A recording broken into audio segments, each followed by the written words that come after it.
Well, it's time for my impressions for today. Today I want to talk about the interviews with Manny from Planet Fitness.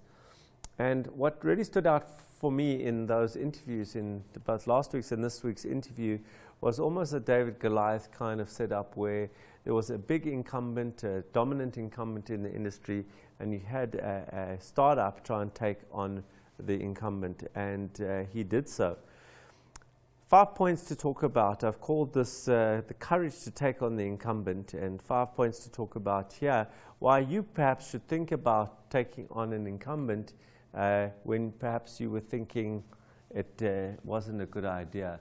So first of all, I want to talk about your relationship with experience. Very often we think that they've got the experience, we don't have the experience, but the counter to that thinking is the fact that their experience ties them to a certain way of thinking, and you are not actually tied to a certain way of thinking, and therefore can think about the market in a far more appropriate and modern way than the incumbent has. They've got a lot of so-called baggage, a lot of processes that come from the past that might be holding them back.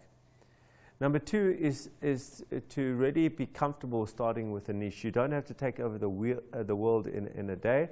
You can start off with a niche, start off with, as Manny did, with one store, one gym, one this, one whatever the case may be, and build from there.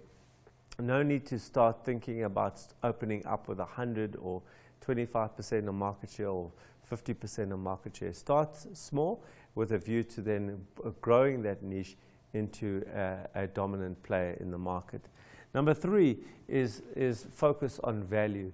The most important thing I think for all businesses, but particularly startup businesses that are fighting against an incumbent, is to fight the fight not of price, but to fight the fight of value, and make sure that you are delivering value and communicating value to your client.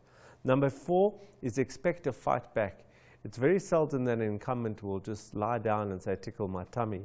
They will most often, and in fact in all cases that I've seen, they will come at you and fight you either on a price point of view or some other way. So expect a fight. If you expect it, it makes that